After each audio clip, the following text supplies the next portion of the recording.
ಜ್ಞಾನ, ತಿಳುವಳಿಕೆ, ಒಳ್ಳೆಯ ಒಂದು ಆಲೋಚನೆಗಳು ಅಂತ ಅದನ್ನ ಅನುಗ್ರಹ ಮಾಡುತ್ತಾನೆ. ರೈ ದಾನೆ ಅಂತ ಧಾತು, ಅದನ್ನು ಅನುಗ್ರಹ ಮಾಡೋದ್ರಿಂದ ಶಿವನಿಗೆ ರುದ್ರ ಅಂತ. ಅಂದ್ರೆ ನಮ್ಮ ಒಂದು ಪ್ರಸಿದ್ಧ ಶ್ಲೋಕವಿದೆ, ಜ್ಞಾನಮಿಚ್ಛೆ ಮಹೇಶ್ವರಾತ್ ಅಂತ. ನಮಗೆ ತತ್ವಜ್ಞಾನವಾಗಬೇಕು, ಒಳ್ಳೆಯ ತಿಳುವಳಿಕೆ ಆಗಬೇಕು ಅಂತಂದ್ರೆ ಮಹೇಶ್ವರ ಅವನೇ ದಕ್ಷಿಣಾಮೂರ್ತಿ ರೂಪದಿಂದ ಋಷಿಗಳಿಗೆಲ್ಲ ಕೇವಲ ಮೌನ ವ್ಯಾಖ್ಯಾನದಿಂದಲೇ ಅಜ್ಞಾನವನ್ನು ಪರಿಹಾರ ಮಾಡಿದ್ದರಿಂದ ಆ ಶಿವನಿಂದ ನಾವು ಆತ್ಮಜ್ಞಾನವನ್ನ, ಒಳ್ಳೆಯ ತಿಳುವಳಿಕೆಯನ್ನು ಪಡೆದುಕೊಳ್ಬೇಕು ಅಂತ.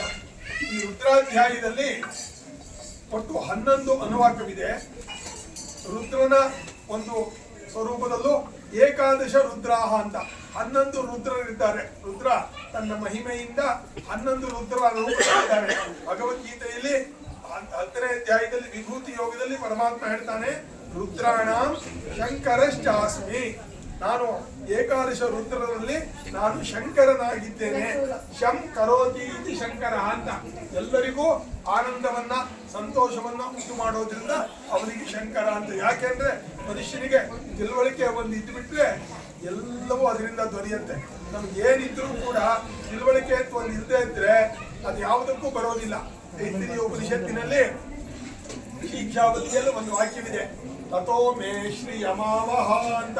ನನಗೆ ಒಳ್ಳೆಯ ಬುದ್ಧಿಯನ್ನು ಕೊಟ್ಟ ಮೇಲೆ ಸಂಪತ್ತನ್ನು ಅನುಗ್ರಹ ಮಾಡಬೇಕು ಅಂತ. ಅಲ್ಲಿ ಶಂಕರಾಚಾರ್ಯರು ಒಂದು ಮಾತು ಬರೀತಾರೆ, ಅಮೇಧಸಃ ಹಿ ಶ್ರೀ ಅನರ್ಥ ಇವ.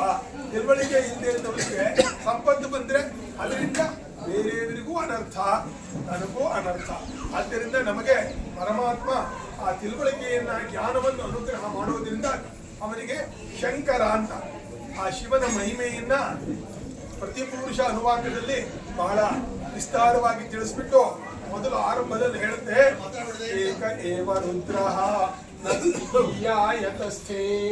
ಪರಮಾತ್ಮ ರುದ್ರನಾಗಿದ್ದಾನಲ್ಲ, ಅವನಿಗೆ ಈ ಜಗತ್ತಿನ ಸ್ಥಿತಿ, ಪ್ರಳಯ, ಸಂಹಾರ ಮತ್ತೆ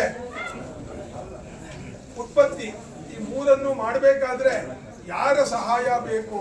ಪರಮಾತ್ಮ ಯಾರನ್ನ ಸಹಾಯಕ್ಕೆ ತಗೊಂಡು ಉತ್ಪತ್ತಿ ಸ್ಥಿತಿ ಪ್ರಳಯವನ್ನು ಮಾಡ್ತಾನೆ ಅಂತಂದ್ರೆ ಏಕದೇವ ರುದ್ರ, ಅವನು ಅದ್ವಿತೀಯ. ಅವನಿಗೆ ನ ದ್ವಿತೀಯಾಯತಸ್ಥೆ, ಇನ್ನೊಂದು ಹುಡುಗಡ್ಡಿಯ ಅಪೇಕ್ಷೆಯೂ ಅವನಿಗಿಲ್ಲ. ಅವನೇ ತನ್ನ ಒಂದು ಶಕ್ತಿಯಿಂದ ಎಲ್ಲವನ್ನು ಸೃಷ್ಟಿ ಸ್ಥಿತಿ ಸಂಹಾರವನ್ನು ನಡೆಸ್ತಾನೆ. ಅದಕ್ಕೆ ಆಚಾರ್ಯರು ಹೇಳ್ತಾರೆ, ಪರಮಾತ್ಮನಿಗೂ ನಮ್ಮ ಹಾಗೆ ಸೃಷ್ಟಿ ಮಾಡೋದಕ್ಕೆ ಕೆಲವು ದ್ರವ್ಯಗಳೆಲ್ಲ ಬೇಕು, ಅದನ್ನ ಇಟ್ಕೊಂಡು ಸೃಷ್ಟಿ ಮಾಡಬೇಕು.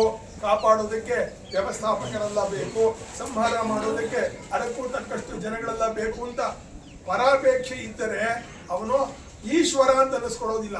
ಈಶ್ವರ ಅನ್ನೋ ಶಬ್ದಕ್ಕೆ ಅರ್ಥವೇ ಏನು ಅಂತಂದ್ರೆ ಯಾರೂ ಇಲ್ಲದೆ ತಾನೊಬ್ಬನೇ ಎಲ್ಲವನ್ನೂ ನಿರ್ವಾಹ ಮಾಡ್ತಾನೆ ಅಂತಂದ್ರೆ ಅವಾಗ ಅವನಿಗೆ ಈಶ್ವರನಾಗ್ತಾನೆ ಹೊರತು 10 ಜನರಿಂದ ಅವನು ನಡೆಸ್ತಾನೆ ಅಂದ್ರೆ ಅವನಿಗೆ ಏನಂತಾರೆ? ಈಶ್ವರ ಅಂತ, ಅನೀಶ್ವರ ಅಂತಾರೆ. ಹಾಗಾಗ್ಬಿಟ್ಟು ಪರಮಾತ್ಮನ ಮಹಿಮೆಯಿಂದ ನಾವು ತಿಳ್ಕೊಳ್ಬೇಕಾದ್ರೆ ಈ ಪ್ರಪಂಚದಲ್ಲಿ ಪರಮಾತ್ಮನು ಅದ್ವಿತೀಯನಾಗಿ ಎಲ್ಲವನ್ನೂ ನಮಗೆ ನಡೆಸ್ತಾ ಇದ್ದಾನೆ. ಹಾಗಾಗ್ಬಿಟ್ಟು ಆ ಶಿವನ ಮಹಿಮೆಯನ್ನ ಮುಂದುವರಿಸ್ಬಿಟ್ಟು ಸಂಹಿತೆಯ 8ನೇ ಪ್ರಶ್ನೆದಲ್ಲಿ ಹೇಳುತ್ತೆ, ರುದ್ರ ಯತ್ತೆ ಕ್ರಯಿ ಪರನಾಮ. ಪರಮಾತ್ಮ ನಿನ್ನ ನಾಮವಿದೆ, ಆ ನಾಮ ಎಂಥದ್ದು?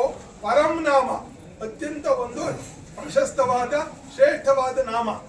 ಆ ನಾಮ ಎಂಥದ್ದು ಅಂದ್ರೆ ಕ್ರಯಿ. ಪ್ರಪಂಚದಲ್ಲಿ ಯಾವ ವಸ್ತುವನ್ನು ಬೇಕಾದ್ರೂ ಕೂಡ ನೀವು ಶಿವನಾಮದಿಂದ ಕೊಂಡ್ಕೊಳ್ಬಹುದು. ಶಿವನಾಮಕ್ಕೆ ಕೊಂಡ್ಕೊಳಕ್ ಬರೋದಿಲ್ಲ ಈ ವಸ್ತುವನ್ನು ಅನ್ನೋದು ಈ ಪ್ರಪಂಚದಲ್ಲಿ ಇಲ್ಲ. ಅಂದ್ರೆ ಪರಮಾತ್ಮನ ದಿವ್ಯ ನಾಮವನ್ನು ನಾವು ಜಪ ಮಾಡೋದ್ರಿಂದ ನಮಗೆ ಎಲ್ಲವೂ ಸಿದ್ಧಿಸತ್ತೆ.